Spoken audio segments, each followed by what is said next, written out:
Lah, ini dari mana sih? Kok tiba-tiba ada di sini? Kayaknya ini menarik. Ah, aku ambil aja deh. Pasti kalian penasaran kan kita bakal ngapain? Pada hari ini kita akan mereview buku novel Tunggu Aku di Batavia karya Niketut Yuni Swastini. Yuk tambah berlama-lama lagi, mari kita review novel Tunggu Aku di Batavia karya Niketut Yuni Swastini. Novel ini penyuntingnya adalah Ika Yuliani Kurniasi dan ilustrasi sampul dan penata letak oleh Abdul M. Penerbit buku ini PT Falcon dan buku ini memiliki halaman sejumlah 399. Oh begitu ya, tapi apa sih isi buku tersebut? Novel ini uniknya memiliki dua alur cerita, yaitu alur cerita masa kini dan alur cerita masa lalu. Novel ini menceritakan tentang Arimbi, seorang perempuan yang memiliki nenek bernama Rukmi yang sedang sakit.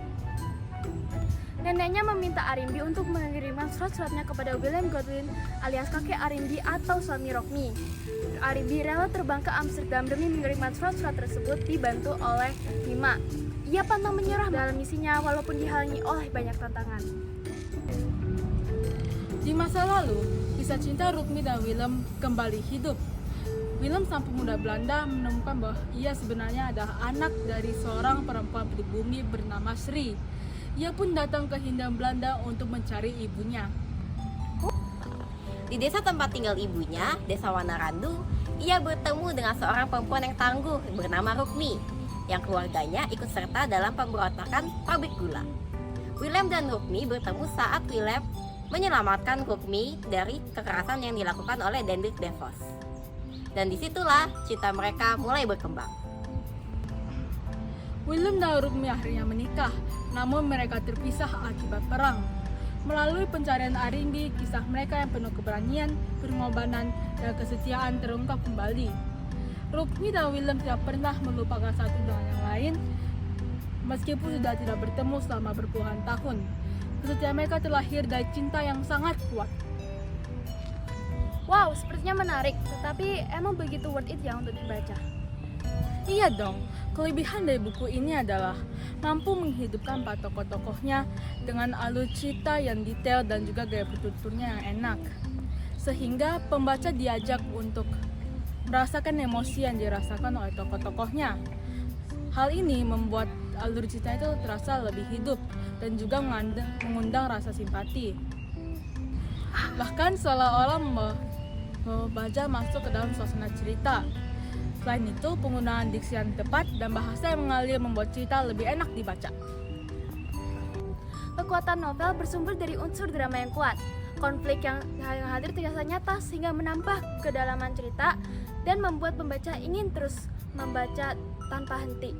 Drama yang dihadirkan bukan sekedar percintaan cinta, tetapi beragam, mulai dari perjuangan, kehilangan, hingga pencarian jati diri.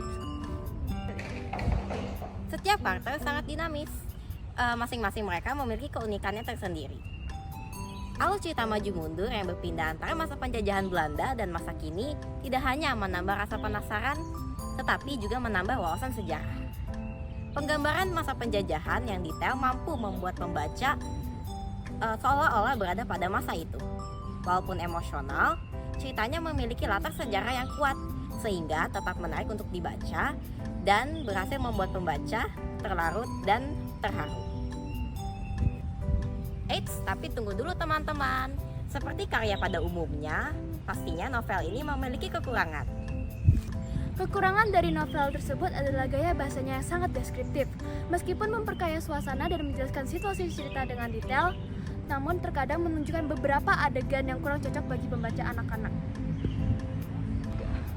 Selain itu, meski alurnya yang maju mundur dapat membuat pembaca penasaran, tetapi juga berpotensi membuat pembaca sulit mengikuti alur ceritanya. Contohnya, pada bab yang sama, awalnya menceritakan tentang kehidupan Arimbi dan Bima pada tahun 2000-an, tetapi tiba-tiba kembali lagi ke masa lalu, tahun 1930-an yang menceritakan kehidupan Rukmi dan Willem. Ditambah dengan isi ceritanya dapat dikategorikan sebagai chaotic karena banyak peristiwa yang terjadi dalam satu bab kepada suatu tokoh. Hal ini membuat pembaca merasa bingung dan sulit memahami apa yang terjadi dalam isi ceritanya. Jadi kesimpulannya, cerita pada novel ini keterkaitan dengan kehidupan masyarakat Indonesia pada masa penjajahan. Nah, novel ini sangat cocok untuk kalian atau para pembaca yang sangat suka dengan novel bertema fiksi sejarah dengan beberapa unsur romans. Novel ini memiliki cerita yang romantis, dicampur dengan kesedihan yang mampu menyentuh hati para pembaca. Namun, novel ini juga memiliki unsur kekerasan sehingga tidak cocok untuk pembaca anak-anak. Dan bahasanya cukup rumit dan alur ceritanya juga sedikit kompleks. Novel ini juga direkomendasikan untuk pembaca yang menyukai buku yang singkat dan langsung menceritakan inti, karena halaman pada novel ini sangat banyak. Lalu juga memiliki kisah yang banyak. Maka dari itu, buku ini direkomendasikan bagi pembaca yang suka novel tebal dan menyukai kisah-kisah panjang yang membutuhkan analisis, pemahaman, dan imajinasi. Nah, sekarang kalian tertarik nggak untuk membaca buku ini? Itu saja yang ingin kami sampaikan. Semoga video ini dapat bermanfaat dan memberi ide kepada kalian untuk membaca buku ini. Tunggu, pantun dulu dong. Petik mangga di depan kosan. Cakep, Cuci dulu biar bersih. cakep. Sepertinya udah pada bosan. Jadi sekian, terima kasih. Yay!